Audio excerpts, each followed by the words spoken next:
Hey now, StrumBum Foley here, playing some blues in A. Now let me tell you something. If you're going to play blues on the ukulele, in my opinion, you want to be playing in A. And there's a lot of reasons for that. We're going to go through them today. We're going to go through all our chords. We're going to go through some lead patterns. And we're going to go through some turnarounds. We're going to go through some introductions. By the time this lesson is over, you'll be playing blues in A. Alright, so let's get started. The chords we need to know for blues in A are as follows. Your A 7th, open position. Your D 7th, open position.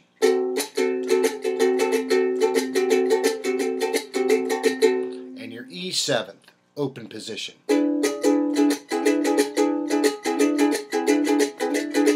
That's as easy as it is. Now you're playing the 12-bar blues. So we need to know the pattern. First of all, when you're playing the blues, you want to be playing a 1, 4, 5 chord progression. So let's take a look at that. A is your 1. B, C, D is your 4. And E is your 5. And we're going to put a 7th above that. A 7th, D 7th, and E 7th. Make sense? Okay. So now we need to put these three chords together, our 1, 4, and 5 chords, A, D, and E, into a progression that makes sense. So let me show you how that sounds as we put these chords together.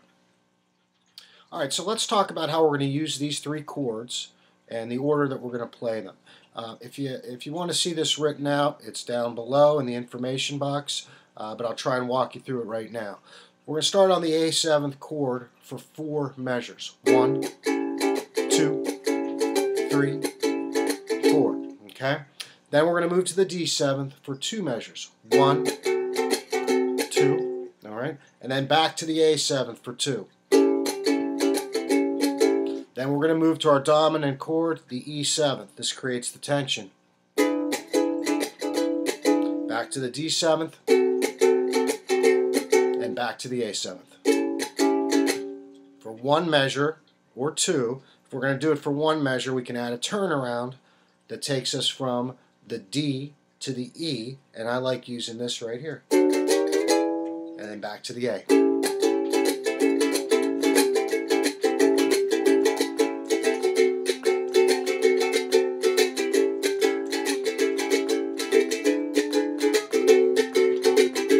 Turn it around. Gotcha. Alright, so that is how we use the 1, 4, and 5 chords, the A, the D, and the E, the order we play them, the amount of beats we play them for. So you should be off to a good start with this. If you learn this, you're playing the 12-bar blues in A. You can play with anyone. So let's go to the next thing now. The next thing we need to know about is the bar chords. Okay, so let's take a look at the different bar chords we can play in the A, D, and E formations. Alright, when we're talking about the bar chords, this is one of the great things about playing blues in A on a ukulele, is that we can use bar chords that are simpler than some of the other bar chords that are out there. So there's things what are called movable chords. So if I'm playing a D 7th, for example, right here, I can move it to a F 7th, for example, G 7th, as I move it up and down the fretboard. So what's great about playing blues in A is I play the A 7th chord here in the open position. I can move quickly to a D 7th chord right here. And I can also move to an E 7th by going down to the 4th fret.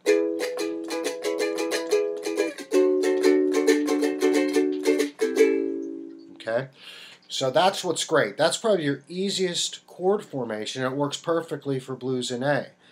Now, your second easiest chord formation, we know this is a B 7th chord. If I move it down to the 5th fret, I'm now in a D 7th formation, okay, which is part of my 12-bar blues in A. And if I move it down to the 7th fret, I'm in an E formation.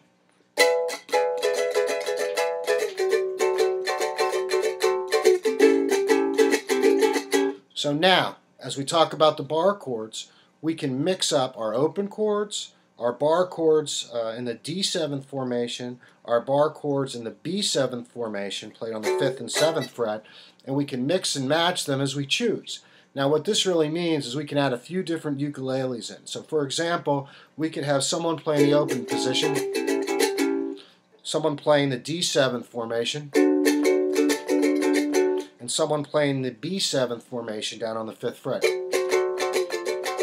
So what this really means is we can have multiple ukes going, each of them playing a different formation, but everyone playing the A, the D, and the E.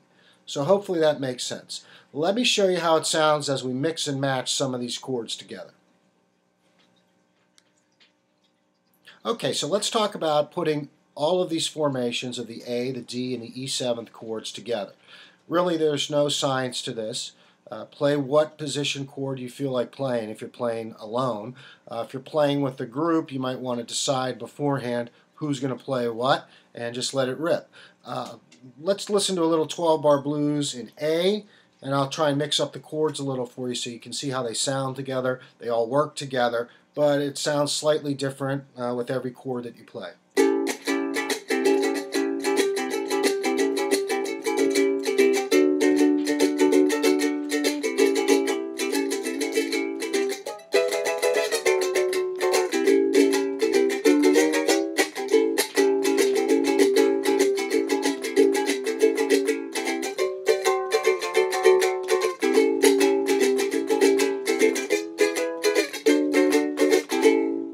Gotcha.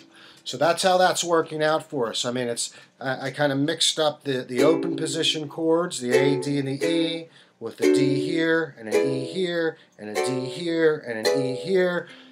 Just mix them together as you like, and it's going to sound great. So hopefully now you get a better understanding of how to use all the different position chords.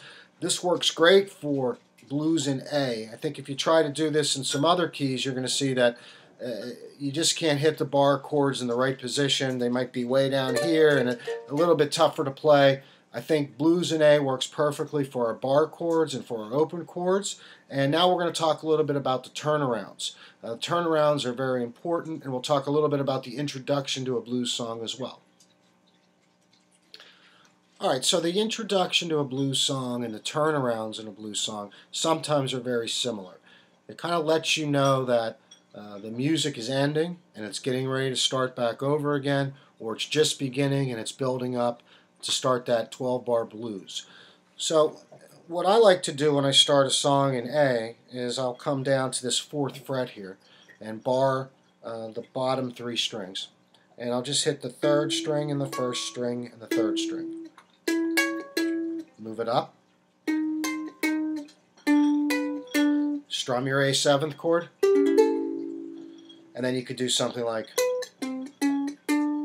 into the E, the dominant, and start your blues. Now you can do that in any key, and as we go through some of the other keys in future lessons, I'll show you how to start that 12-bar blues pattern with that exact same introduction in just about any key. So that's really a nice way to start off a song.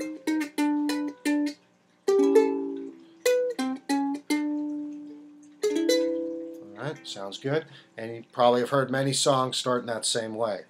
The turnaround takes you, and I usually use my turnaround on the 12th bar of the 12-bar blues. So if we're at the E7th chord, to the D7th, to the 11th bar, the A, now you need to turn it around. The way you want to turn it around is go from a D7th to an E7th, and then back to your A7th for the first bar again. So another great reason why blues in A works well on a ukulele is you have a few different turnaround options that work out extremely well. We can do this D7th to this E7th as a turnaround, or we can go in our B7th formation on the 5th fret and turn it around here. And a good way to practice that is play your A7th chord.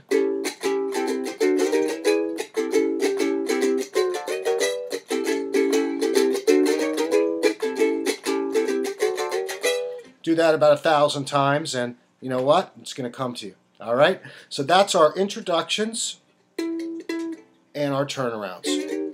Alright, so hopefully that helped you out, and now we're going to start putting all these pieces together with some lead patterns that we can play in the minor pentatonic scale.